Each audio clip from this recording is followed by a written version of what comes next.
السلام عليكم ورحمة الله وبركاته. طابت أوقاتكم. إليكم موجز لأهم الأنباء. تصريحات الممثل العالمي فان دام في لقاء بإحدى القنوات الفرنسية وعن رأيه بالرسول محمد صلى الله عليه وسلم ورده على ماكرون والفرنسيين.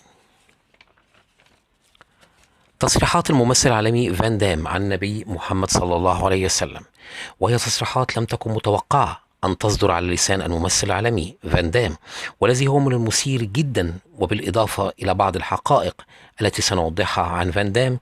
فإن فان دام هو واحد من أشهر الممثلين الذين عرفهم العالم في التسعينيات، ولقد اشتهر بأدوار الأكشن التي كان من أبرز محترفيها، وساعده في ذلك بنيانه القوي الذي كان يتمتع به، حيث كان يتقن العديد من حركات الجري والقفز والمصارعة.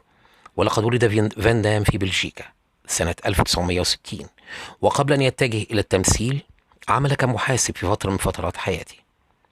ومن الأشياء الغريبة عن فان دام أنه برغم تميزه بالقوة البدنية الذي نتج عن تعلمه فنون الدفاع عن النفس والفنون القتالية في سن 10 من عمره، إلا أنه قد تدرب على أن يكون راقص باليه في سن 6، وذلك كان وجه استغراب لكثير من المتعاملين معه بشكل كبير.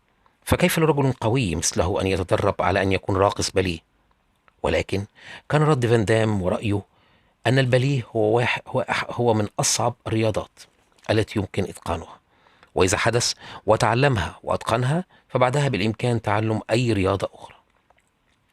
وكان المعجبين دائما يتساءلون عن النظام الغذائي الذي يتبعه فان دام، حيث يعطيه هذه القوة والصحة والقوة العضلية الملفتة للنظر. وعندما كان في أحد اللقاءات التلفزيونية صرح فان دام أن السر في بقاء جسده بهذه القوة والصحة هو النظام الإسلامي والغذائي الذي يتبعه، وأنه لا يتناول اللحوم غير مرة واحدة، نعم مرة واحدة بالأسبوع، وأنه يحرص دائما على تناول الأطعمة الشرق أوسطية مثل الفول والحمص، بالإضافة إلى الخضروات والفواكه، كما كان الطعام الذي يتناوله المسلمون في الماضي. وقال فان دام: إذا كنت تبحث عن نظام غذائي صحي فيجب أن تبحث وتسأل عن النظام الغذائي الإسلامي بالماضي. فقد كان النبي الله محمد صلى الله عليه وسلم يمتاز بالذكاء الحاد، ويعرف جيدا الأفضل للمستقبل وصحة الجسم. لذا فإنه بالنظر إلى ما كان يتناوله المسلمون بالماضي والالتزام به يعود على الجسم بالفائدة والصحة. الغريب بل والمدهش في هذا التصريح أن فان دام أقر بذكاء الرسول صلى الله عليه وسلم بالرغم من أنه لا يتدين بالدين الإسلامي، وذلك دليل على أنه يقر بأن سيدنا محمد صادق في تعاليمه ليست الدينية فقط ولكن في الحياة بشكل عام. ويذكر من عبارات فان دام الشهيرة: ابحثوا واقرأوا عن المسلمين. وأيضا المسلمون اكتشفوا العديد بل الكثير من الأشياء العلمية والمفيدة، اذهبوا واقرأوا. وأيضا مقولاته الشهيرة: كان نبي محمد صلى الله عليه وسلم على قدر عالي من الذكاء، فقد كان يعلم ما هو جيد للمستقبل والجسد، لذلك ألقوا نظرة ولا تسألوني أنا، وصدقوني ستجدون كل شيء. وفي أحدث لقاء تلفزيوني لفان دام باللغة الفرنسية خاطب الفرنسيين قائلا: أنا على سبيل المثال لدي الكثير من الإخوة المسلمون أصدقاء، وبين الإخوة المسلمين أحاديث بحواها من المفرح جدا أن أوروبا تساعد إخواننا المسلمون، وأنا فخور بذلك. وأضاف فان دام في اللقاء: لابد من حماية والحفاظ على هذه الأرض التي تمر بوقت عصيب للغاية.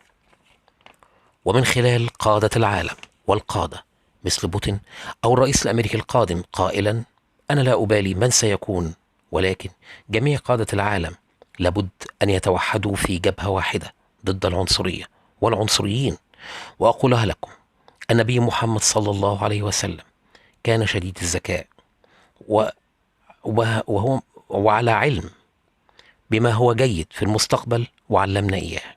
لذلك إذا ركزتم وطبقتم ما قاله لن تسألوني، وستجدون لديكم كل شيء تحتاجونه من الأشياء الجيدة عن المسلمين والإسلام. كان هذا هو رأي فان دام المثير للجدل والمثير للدهشة في النبي محمد صلى الله عليه وسلم، وكذلك المسلمون. وكان هذا هو أبرز رد على ماكرون والفرنسيين وكل دعاة العنصرية. شكرا.